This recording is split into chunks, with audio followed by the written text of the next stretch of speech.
Bonjour à tous. J'espère que vous allez bien, que vous avez bien passé la journée et que le week-end se déroule très bien chez vous. Vous savez, dans notre pays, là, il y a des choses qui se passent. Parfois, tu te demandes où est-ce que ça sort. Vous savez, les choses sont en train de se dégrader parce que le pays n'a pas de principes et on n'arrive pas à se fixer des principes clairs et nets parce que les gens prennent des autres comme pour des maboules, hein, pour des moins que rien. Parce que moi, je ne peux pas comprendre. Vous savez, les doubles langages, double discours là, ça vexe l'intelligence des autres. Tu ne peux pas hier dire quelque chose publiquement et revenir dire le contraire parce que simplement tu as la possibilité d'avoir le morceau de pain. Et une chose que l'on reproche aux Gabonais, c'est que quand un Gabonais a déjà eu l'opportunité d'avoir un peu d'argent, un peu de quoi manger, il veut absolument que le reste puisse fermer la bouche parce que lui, il est en train de manger. Cette mentalité de moi, rien que moi là, vous allez conduire ce pays à un désordre que vous n'allez jamais imaginer. Ce pays risque de tomber dans une crise jamais connue en Afrique. C'est vous, vous allez être à l'origine de ça. Parce que vous ne pouvez pas opprimer les autres, mettre la pression sur les autres parce que vous avez eu des opportunités. Il faut faire extrêmement attention. Quand on a un pays avec autant de diversité, faites preuve de sagesse et de raisonnement. Parce que quand je vois des agitations, j'ai comme l'impression qu'il y a des gens que vous avez déjà désignés comme les gens qui sont censés être ce que Omar Bongo a fait pendant longtemps en méprisant les gens, en réduisant les gens à la mendicité. Je vous dis, on est en train d'accumuler la haine dans des poches.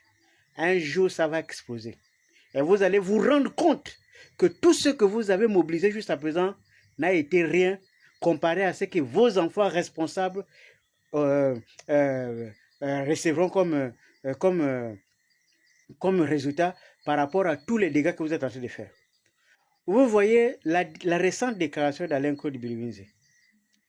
Il passe dans les médias et il se pose la question pourquoi tout le monde souhaite que les gens s'expriment dans le sens du CTI. Pourquoi les autres ne peuvent pas dire le contraire? S'interroge Alain Claude Biliminze. Quand on pose la question de savoir pourquoi est-ce que lui pense le contraire. Et il va juste à dire que forcément, même si c'est le CTI, il y en aura une opposition, c'est tout à fait normal. Mais le problème, c'est que quand lui, il était là, Alain Claude, il n'avait jamais pensé que l'opposition était une très bonne chose. Et il n'avait même jamais pensé que la presse avait une importance, puisque lui-même, il a même instruit les autorités judiciaires à poursuivre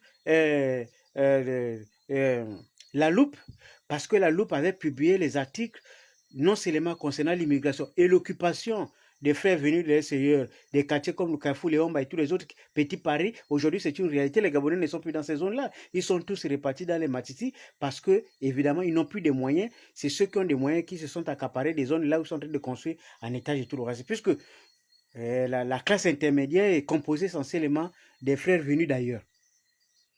Bon, vous avez opprimé la presse, lui-même en étant ministre de la Communication en 2015, ce qu'il a fait. Aujourd'hui, et pourtant c'est cette même presse-là, il en a besoin pour s'exprimer, pour dire ce qu'il pense. Mais on allait interdire à Alain Claude de s'exprimer dans n'importe quel type de presse. Parce que quelqu'un ne peut pas passer au ministère de la Communication, ne rien faire, et ensuite, si tu changes de camp, tu n'as pas le droit de t'exprimer. Prends ton téléphone, fais comme tout le monde. Tu n'as pas besoin d'aller dans les organes de presse puisque vous n'avez pas eu une politique, une vision réelle pour faire avancer la chose, pour améliorer le cadre de travail de ces professionnels de presse. Aujourd'hui, vous en avez besoin parce que la situation est telle qu'il faut vous exprimer pour exister politiquement. Je pense que cette méthode qui consiste à ne pas sanctionner, donner des ailes aux uns et des autres, à faire beaucoup plus. Parce que hier, les gens qui étaient derrière Ali, qui chantaient, qui dansaient pour Ali, aujourd'hui, ils sont promis à des fonctions. Comment voulez-vous que les gens qui n'avaient rien à voir avec Ali puissent se retrouver dans ce qui s'est fait? Et surtout que lorsqu'on les nomme même comme ça, au lieu même de faire preuve d'un peu d'humilité, ils font preuve de beaucoup d'arrogance. Vous pensez que de telles attitudes, c'est de nature à maintenir le vivre ensemble et c'est de nature à stabiliser le pays. Vous êtes en train de provoquer la crise que vous n'allez même pas supporter dans ce pays. Parce que trop d'arrogance pour des gens qui ont mangé avec Ali et vous passez votre temps en train d'accuser Ali et la cruche Alianga alors que c'est les gens auprès de qui vous allez chercher de l'argent pour faire vos voyages. Et vous êtes des premiers, lorsque vous êtes au pouvoir, vous indexez les gens qui sont restés un peu honnêtes. Vous n'avez même pas un peu de réflexion. Moi, je vais vous avouer, hein, je vais vous dire devant Dieu, devant les hommes, l'orgueil a toujours conduit vers l'échec. Et je suis sûr que peu importe le niveau de puissance que vous croyez avoir, si vous ne faites pas attention, ce qui va se passer, vous risquerez de ne jamais contrôler la suite. Une chose est sûre, tout ce qui s'est mal passé a toujours commencé par l'orgueil. L'orgueil, ça n'avance pas. Et je pense que ceux qui ont un peu de sagesse vont comprendre ce message. Si vous ne faites pas attention, je vous assure, Allah est témoin. Ce qui s'est passé chez les autres doit servir d'exemple. Parce que c'est une forme de menace que lorsque vous avez déjà gagné de l'argent avec Ali, c'est d'abord une menace contre les gens qui vous ont remis de l'argent, qui sont de l'autre côté, et c'est une menace contre ceux qui ont lutté contre vous et qui se retrouvent aujourd'hui encore à lutter parce que vous êtes à nouveau aux affaires. C'est une forme de violence.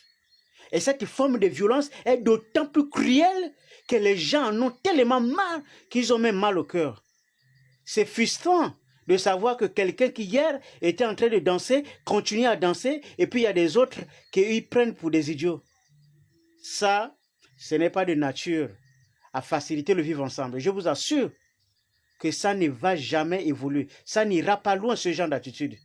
À bon entendeur, salut. La sagesse commence toujours par l'écoute. Ceux qui n'écoutent pas, en règle générale, ça donne toujours d'autres voix. Des bottes.